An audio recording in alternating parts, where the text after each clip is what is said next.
Ingingo ya mbere, Nzirorera Alexis arahebujwe kw'itongo yarondera kuri Bayizere Karori. Ingingo ya kabiri, itongo Bayizere Karori yaguze na Sinankwa Piyo rikomoka mu matongo yatanzwe na komine.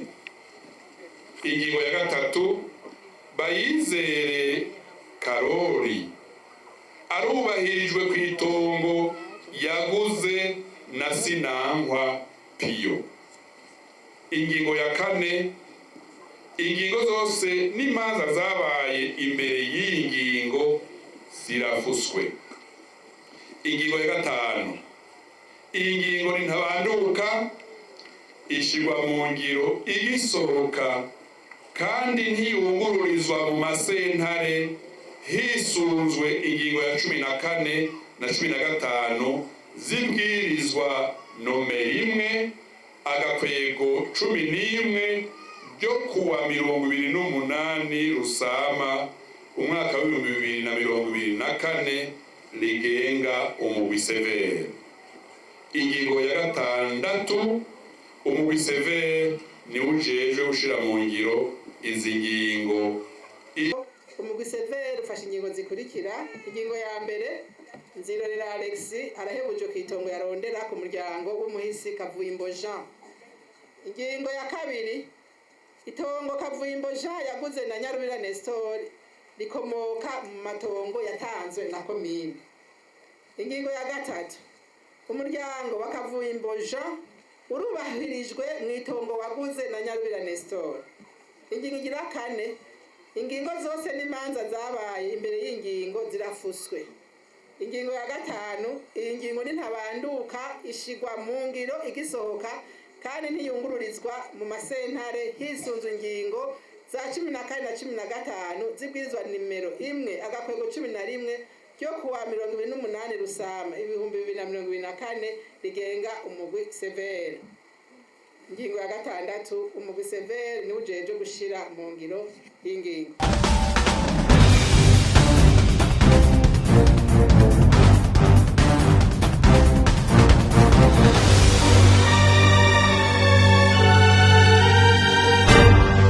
Kubera ko Nzirorera Alexis yitoye umugwi severe kw'igerekerezo rya 27 ukwezi kwa gatandatu umwaka wa 2025 asaba ko umugwi umushikiriza itongo yatsindiye mu rubanza nomero 15 agakwego 2018 rwaciwe na wa mugwi Sentebe yo mu ntara ya Ngozi. Kubera ko Nzirorera Alexis avuga ko arondera itongo rya Rurerekana ya Ntwari ryigaruriwe n'abantu bamwe hamwe na komine, mu bafise mw'itongo hakaba harimo Kavabuha Bernardo. Kubera ko Nzirorera Alexis avuga ko komine yanyaze itongo rya Rurerekana ya Ntwari igihe yari yahunze mu mwaka w'1972. Kubera ko Nzirorera Alexis avuga ko se wiwe Rurerekana ya Ntwari yahungutse mu mwaka w'1974. Kubera ko Nzirorera Alexis abandanya avuga ko se wiwe ariwe Rurerekana ya Ntwari aho ahungurukiye yagumye atotezwa gushika yitavye Imana mu mwaka w'1994. Kubera ko uwitwariwe Kavabuha Bernardo yari yireguye muri Sentebe avuga ko atatongo yanyaze kuko iryo tongo yarihawe na komine mu mwaka w'1986. Kubera ko Kavabuha Bernardo yitavye Imana.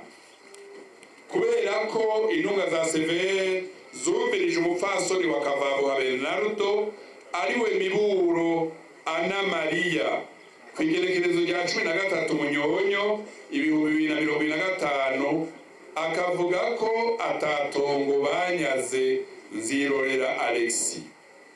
kubera ko abandanya avuga ko ahubwo iryo tongo umugabo wiwe Kavabuha Bernardo yarihawe na komine igenekerezo ya 16 mu Kakaro 1986, kubera ko Miburo Ana Maria yerekanye n'urupapuro rwemeza ko komine ariyo yamuhaye iryo tongo, kubera ko ivyabo na Ndaruzaniye Pascal na Bunziya Eustache bemeza ko iryo tongo ryamye ari rya komine Gashikanwa, kubera ko ivyo vyabona nyene bibandanya bivuga ko abapolisi ba komine batoza amatagisi mu isoko ryaremera muri iryo tongo kuva mu mwaka w'1958, kubera ko waserukiye komine Tangara Nahimana Ferdinando akaba ari umuhanuzi wa Mustanteri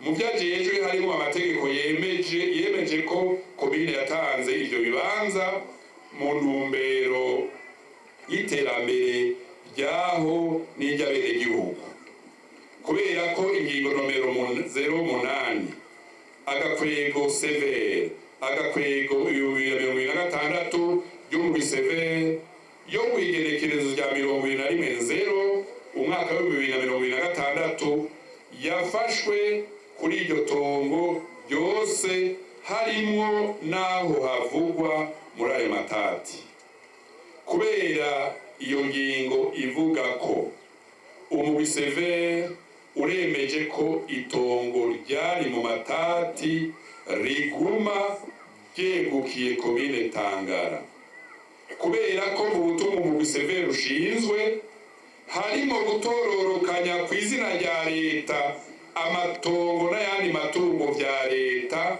vyihagiwe n'abandi bantu hisunzwe ingingo nomero 10 y'ibwirizwa nomero 1 agakwego 11 ryo kuwa 28 Rusama rigenga umugwi severe, kubera ko umugwi severe ubona ko iyi ngingo yerekeye ibibanza vyose komine yatanze muri iyo ntumbero naha hari muri aya matati harimwo, kubera izo mvo zose umugwi severe ufashe ingingo zikurikira mutwumvirize neza ingingo dufashe tugira dusohore.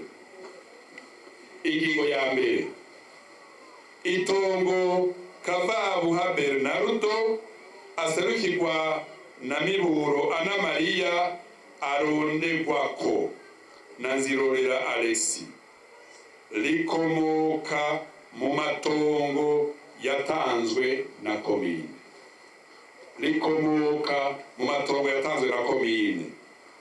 Ingingo ya kabiri, Nzirorera Alexis arahebujwe ku itongo yarondera ku muryango wa Kavabuha Bernardo userukiwe na Miburo Ana Maria. Ingingo ya gatatu, umuryango wa Kavabuha Bernardo userukiwe na Miburo Ana Maria urakomorewe itongo warondegwako na Nzirorera Alexis. Ingingo ya kane, ingingo zose n'imanza zabaye imbere y'iyi ngingo zirafuswe. Ingingo ya gatanu, iyi ngingo nintabanduka ishirwa mu ngiro igisohoka kandi ntiyungururizwa mu masentare hisunzwe ingingo za 14 na 15 zibwirizwa nomero 1 agakwego 11 ryo kwigerekerezo rya 28 Rusama umwaka wa 2024 rigenga umugwi severe. Ingingo ya gatandatu, iyi ngingo umugwi severe niwo ujejwe kwishira mu ngiro. Vyagiwe i Bujumbura kwigerekerezo rya 2023 ukwezi kwa mbere umwaka wa 2026. Abashize igikorwa kuri iyi ngingo ni komiseri Musenyeri Kimararungu Aime Yosefu komiseri Nzigama Sauria Pascazi Denise, komiseri ambasaderi Selemani Mosi, komiseri ambasaderi Ndiga Esteria, komiseri ambasaderi Kavakure Laurenti, komiseri Nijimbere Alice, komiseri Nikumana Vianney, komiseri Reverend Pasteur Nahimana Elia, komiseri Patiri Niyonkuru Pascal. Murakoze. N'ubu nyene ni abasigaye barurerekana Janvier baserukirwa na Nzirorera Alex, aha akaba yitwarira witwa Ntiganzwa Deo. Ni muri dossier numero RCVR agakwego tebe agakwego but agakwego ubusa kabiri agakwego 2025. Ngaruka kuri byinshi kubera mwagiye murabyumva, ariko ngira ngaruke cyane ku byo wireguye yavuze, kuko naha Nzirorera Alex yagiriza Ntiganzwa Deo ko yamunyaze itongo. Iby'umugwi rero wafatiye ko ni ibi rero, kubera ko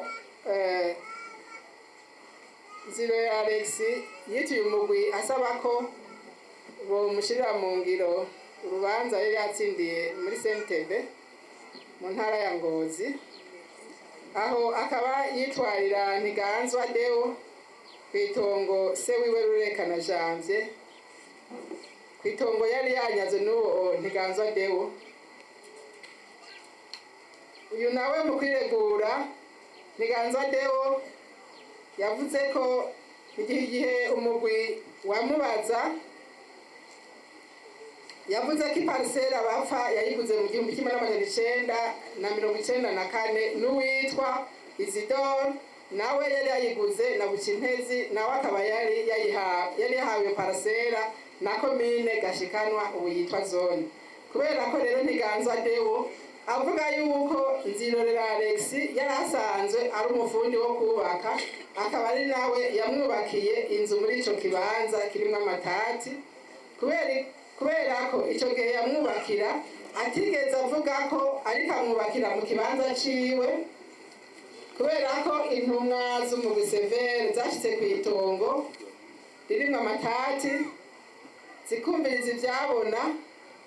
Ibyo nabyo bikaba byavuze yuko iryo tongo ryamye riri mu kibanza cya komine Gashikanwa, kuko abapolisi ba komine ari bamwe batoza tagisi kuva mu 1958, kubera ko komine Gashikanwa yatanze ibyo bibanza byayo biri ku isoko mu ntumbero y'iterambere ryayo n'irya bene gihugu, kubera ko iyo myaka yose Rurekana Janvier yamaze atigeze yitwarira Ntiganzwa Deo, kubera ko ubutumwa bw'umugwi severe ushinzwe harimo no gutororokanya ku izina rya leta amatongo n'andi matungo bya leta zihagiwe n'abandi bantu hisunzwe ingingo nomero 10 y'ibwirizwa nomero 1 agakwego 11 ryo kuwa 28 Rusama rigenga umugwi severe.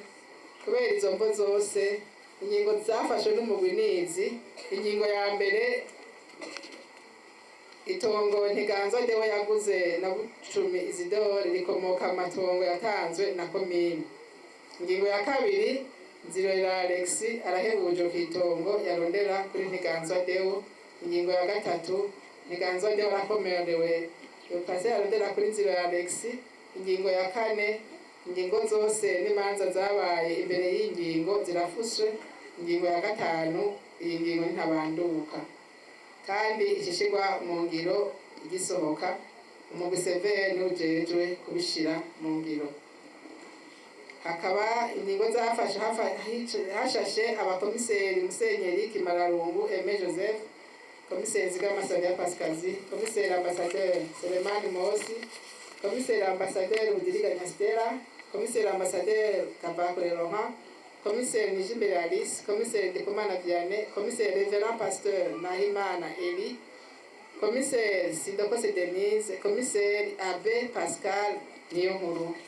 Murakoze.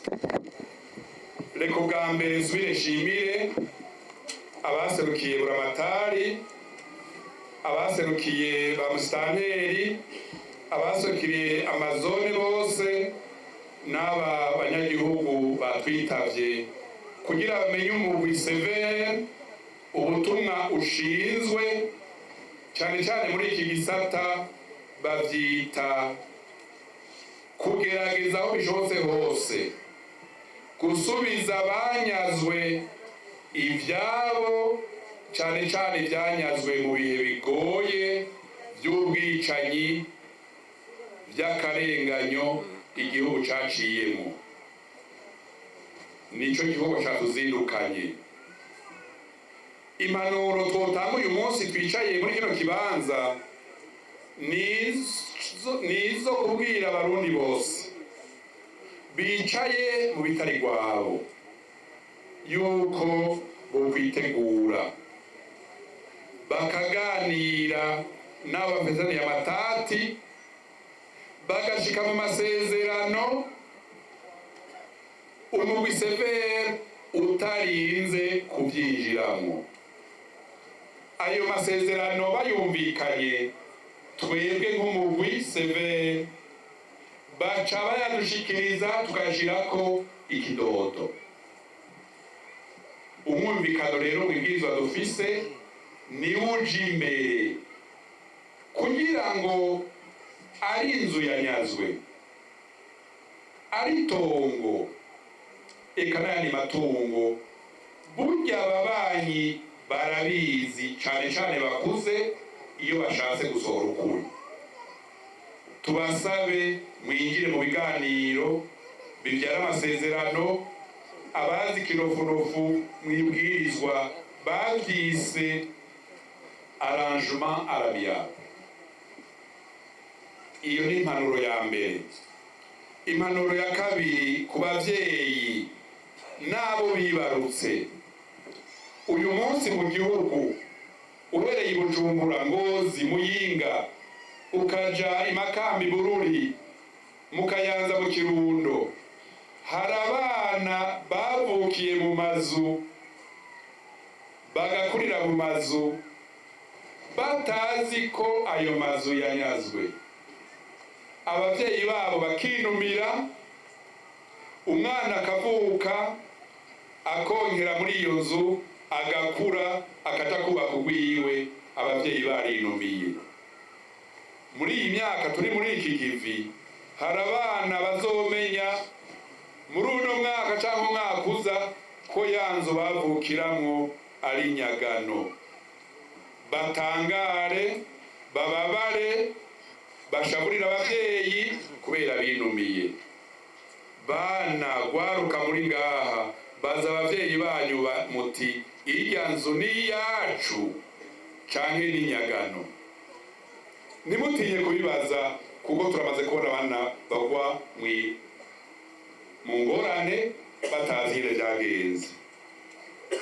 Iyi mpanuro ya gatatu tuyishikiriza abarongoye ubutungane b'abari ngaha, abarongoye ikomine, zone, intara. Hanura bene gihugu bagura amatongo canke amazu, ntibasubiye kugura ibintu batazi kahise kavyo, kuko uguze icibwe, uguze icanyazwe, ntacuburonse wikwegeye ingorane.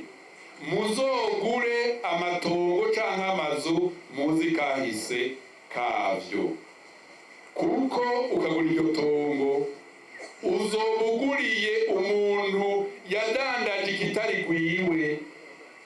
Nta udandaza rero ikitari gwiwe. Kubazi igifaransa ikinofunofu, twashaka kubabwira ko hari itandukaniro nini hagati y'umuntu yitwa nyeneco n'umuntu afise ikintu. Mu gifaransa bavyita propriétaire nyeneco, uwugifise atari gwiwe yitwa possesseur. Possesseur, propriétaire, ikintu kidandaza. Propriétaire nikidandaza uwakinyaze canke uwacivye abagandaguwe. ikindi tubemereye abarongoye intara, abarongoye ikomine cyane cyane, nuko dushitse Bujumbura tuzofata ikete tugafata izingingo tukagira fotokopi yazo kugira zibe zijyanye mu ntara, zibe zijyanye mu ikomine, kuko kuri izi ngingo dufashe hari abazoza kubabwira ayandi makuru. Dushaka musitanteri abazi ibikorwa bya severa aho bigeze n'ingingo zafashwe, uramatara bimenye, mu butungane bimenye, ntihazogire abaza kubabesha, kuko ububesha uri mu by'amatongo ni bwinshi. Nico gituma twashimitse ku majambo akomeye yo mu ibwirizwa dukoresha.